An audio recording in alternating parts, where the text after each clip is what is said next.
know him as a guy with the mullet and the shades, and the voice that sounds like gravel and thunder. The man who kicks down doors and says, "I'm here to take you home." But the real story of Dog the Bounty Hunter is way darker and somehow even more unbelievable, because before he was a famous TV icon, Duane Chapman was running with bikers, living hard and ending up convicted in a murder case in Texas. Then, decades later, he became famous for capturing a high-profile fugitive in Mexico, the heir to Max Factor, only for Dog himself to be arrested by Mexican authorities, as bounty hunting in Mexico was considered kidnap. And just when his image was at its peak, ratings were booming, his entire career almost collapsed in a scandal that exploded across the internet. A recorded phone call, a racial slur, and a network pulling his show for the foreseeable future. Add in a love story that became America's messy obsession, and a tragedy so cruel it feels scripted. His daughter's dying the night before the wedding. So who is Dog? Like, really? A redeemed man? A reality TV character? A flawed hero? Or a walking warning label? Let's go all the way back before the cameras to the kid from Denver. Duane Chapman was born on February the 2nd, 1953 in Denver, Colorado. He described his upbringing as strict and turbulent. He publicly claimed his father was physically abusive. As a teenager, the path bends hard. He runs away deeper into trouble and gets involved with an outlaw motorcycle club, part of the early life that looks less like TV justice and more like the beginning of a crime documentary. But this matters because Dog's whole brand later becomes about redemption. But redemption stories only work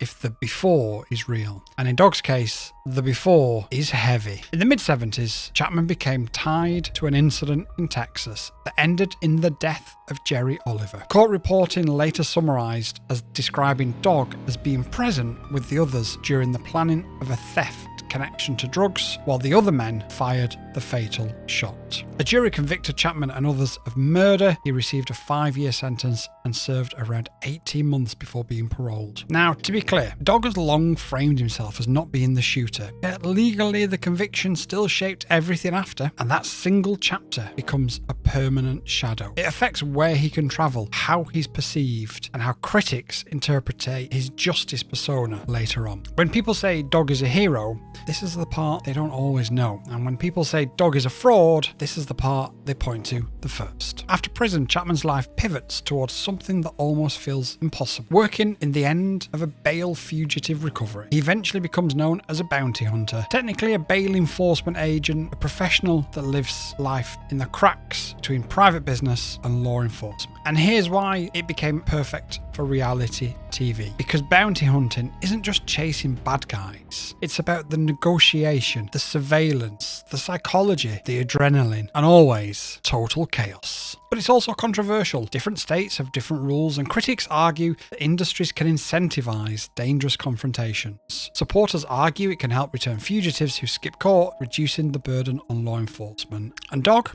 becomes a face of it. In 2003, the world learns Dog's name because of one high-profile fugitive, Andrew Luster. Luster was convicted of drugging and sexually assaulting women and was sentenced to 124 years after fleeing. Dog and his team later tracked Luster to Mexico and captured him. But the twist is that bounty hunting is treated very differently outside the United States, and Mexican authorities arrested Chapman and his entire team after the capture, treating it as a kidnapping under local law. The same event that made Dog famous also stamped the story of its signature theme. Dog wins, but then Dog becomes the headline. In 2004, A&E TV premiered Dog the Bounty Hunter, following Dog and his crew, and especially his wife and partner in the business, Beth Chapman. The show becomes a hit, running for years and turning a niche world into mainstream entertainment. And the secret sauce wasn't just arrests, it was the emotion, it was the family tension, the faith, and of course, the second chances. Dog talking to fugitives like a pastor and a brawler, all at the same time. For a lot of viewers, the show wasn't just about catching people, it was about the idea nobody is beyond saving, because Dog was selling you his own story in every episode. Dog and Beth weren't just co-stars, they were the emotional emotional centre of the entire franchise. But the story was also marked with sudden loss. In 2006, on the eve of Dog and Beth's wedding, Dog's 23-year-old daughter Barbara was killed in a car accident. The wedding still went forward, and the moment became part of the public narrative, grief colliding with a life that never stops moving. From the outside, it looks unthinkable. From the inside, it looks like the Chapmans' reality of chaos, faith, family, heartbreak, and then work again. And then came the controversy that nearly ended everything. In 2007, a recorded phone call surfaced in which Chapman used a racial slur. A&E responded by suspending the show from its schedule for what they say was for the foreseeable future. Chapman publicly apologised afterwards. This is one of those moments where audiences are split permanently. Some saw it as a disqualifying event, others accepted the apology as part of Dog's redemption narrative. But either way, Dog's public image was damaged and changed forever. Even after everything, the franchise kept moving until 2012, when A&E cancelled Dog the Bounty Hunter after 8 seasons. Dog and Beth continued a spin-off and specials, keeping their identity as a duo, a marriage, and a business, all fused together on TV as one. In 2017, Beth was diagnosed with stage 2 throat cancer. She fought publicly, with cameras sometimes being present and viewers watching in real time. After initially being given the all clear, the cancer came back, and unfortunately, in 2019, on June the 26th in Honolulu, Beth died from complications related to her illness. Whether you loved Dog or hated him, Beth's death was one of those moments that felt bigger than TV, because Beth wasn't just a side character, she was the engine, and after she was gone, Dog's entire identity had to change. In the years after Beth's death, Dog continued to appear publicly and pursue work, whilst also navigating grief in the harshest of spotlights possible. In 2021, Chapman married Frances Frayne in Colorado. Their relationship drew attention, particularly because it happened after a period of intense mourning and partly because of Dog's family dynamics. And that's the one thing with Dog. Even when the story becomes about healing, the story still becomes the headline. So, what do you do with a figure like Dog the Bounty Hunter? On one side, he helped capture fugitives, including one of the most infamous,